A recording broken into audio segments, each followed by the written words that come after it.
Hello, everybody, and welcome to the Grammar and Style lectures as part of the Legal Writing online lectures. This is lecture number 5. So what will we be talking about in this lecture? We'll talk about English sentence patterns, clauses, and negation in this video. So, English sentence patterns. The importance of word order. So, in English, it's known as an analytic language. Word order matters. And the first example they give in the Chicago Manual of Style is Michael likes Crystal, lowercase c Crystal. Michael is the subject. Likes is the verb, Crystal is the object. So we call this SVO pattern, subject, verb, object. So we can understand that Michael likes glass things, glass, crystal glass, right? Contrast that if we say Crystal likes Mike, Crystal, a person named Crystal, likes Michael, admires Michael. So we've changed the meaning by changing the order. So word order is important.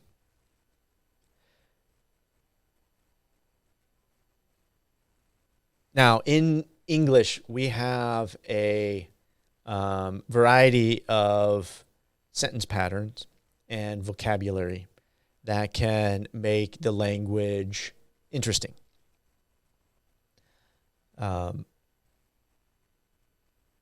To keep things interesting.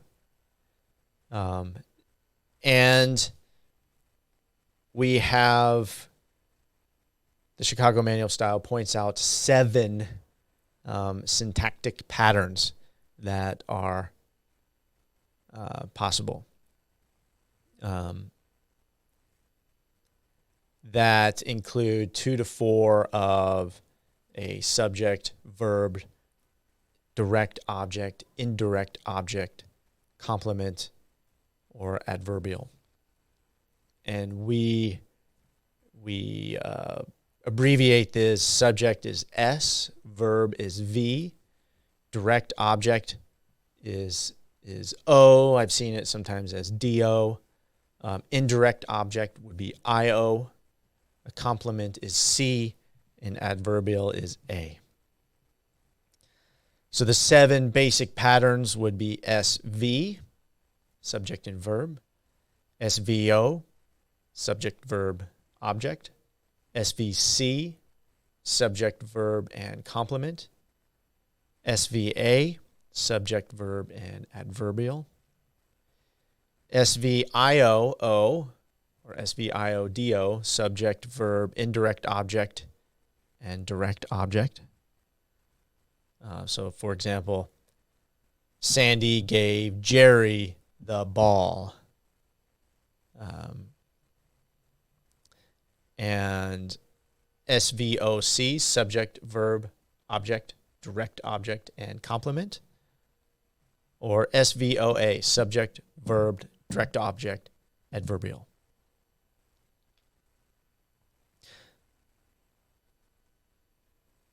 So the 7 basic clause patterns.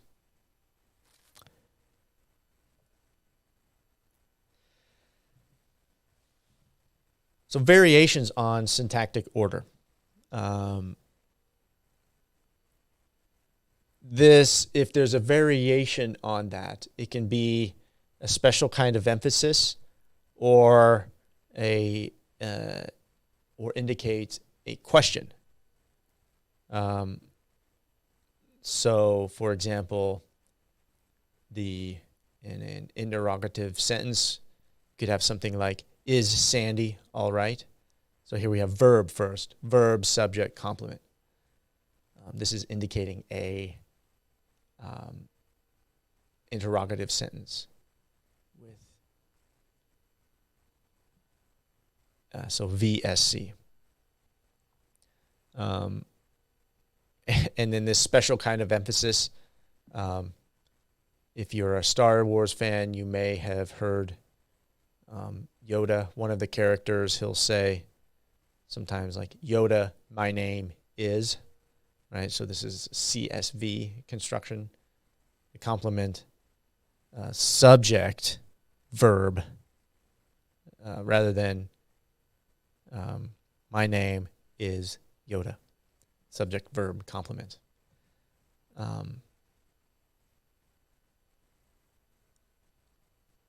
So these types of constructions receive emphasis because they're different from the normal sequence that everybody's used to.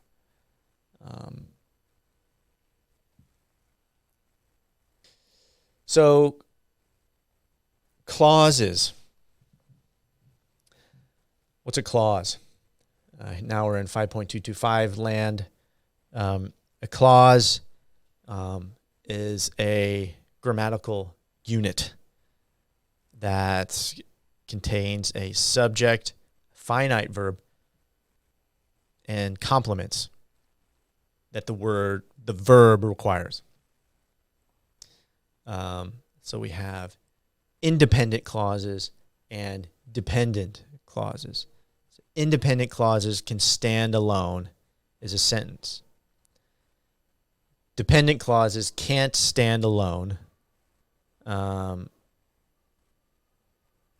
because usually there's a word that would be linked to it, to an independent clause.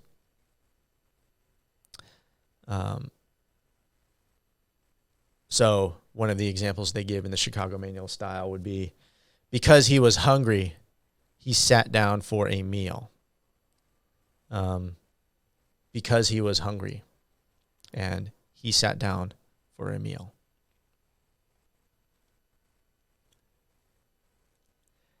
He sat down for a meal, independent clause. Because he was hungry, that would be a dependent clause. Now, negation. This is important for the legal field. We're basically trying to reverse the expression in a sentence, negate it, make it the opposite of its original, of its meaning. We can do this in 4 different ways. We use a negative particle like not or no. We can use negative pronouns like nobody, none, no one. We can use these coordinated conjunctions, right? Neither, nor.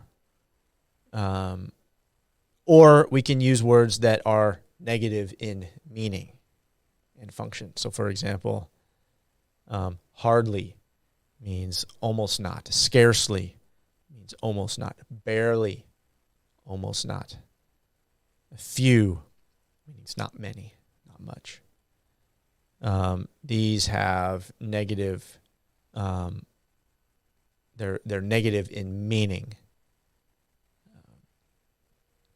So turning to the word not. The word not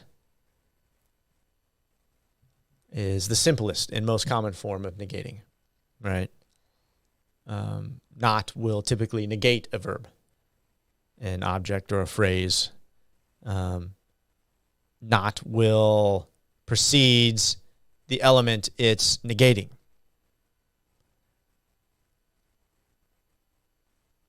So, for example, they sell newspapers in the hotel. They do not sell newspapers in the hotel.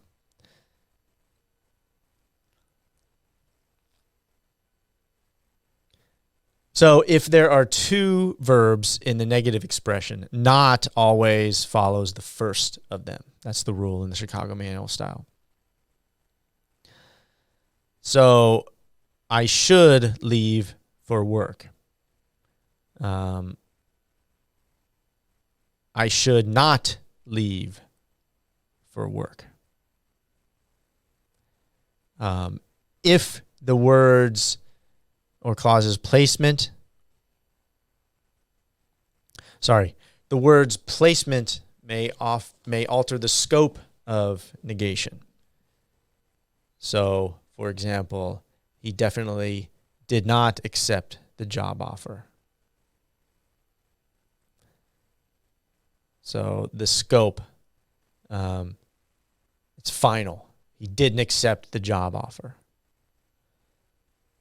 So, or you could say, he did not definitely accept the job offer. So in this sentence, it's uncertain, right? Whether he accepted or rejected. So just changing the position of the not could change the meaning. Now the word no. No only negates adjectives and nouns. So if it's used with an adjective phrase, it might create ambiguity. The example they give in the Chicago Manual style is, we found no eggs. So did they find nothing? But we found no fresh eggs for sale. So is it they found no eggs at all, or no eggs that were fresh, but maybe eggs that were fresh but not for sale? So we don't want to produce ambiguity, so keep this in mind when you're drafting whatever you're drafting. So some pronouns and adverbs for negation. So you can use nobody, none, or nothing, or nowhere, never. In this situation, you don't need to use the word not. And this is what's typically referred to as if you use it, it'll be a double negative. So we did not see anyone in the audience. It's the example in the Chicago Manual style. Or you say, we saw no one in the audience. You wouldn't say, we did not see no one in the audience. You already have no one, so you don't need not. So using neither nor to negate. You could also use neither nor in the construction. The dog and the cat are not friendly.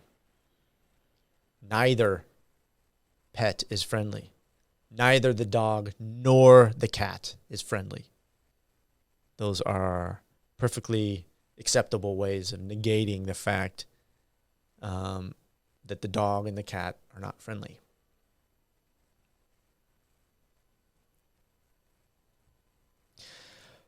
So I mentioned this before, but double negatives, you want to be careful with including multiple negatives because it can lead to ambiguity. So for example,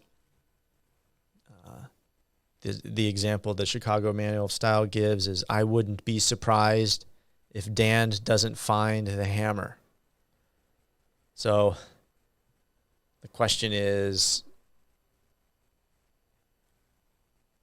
do you expect Dan to find the hammer or not?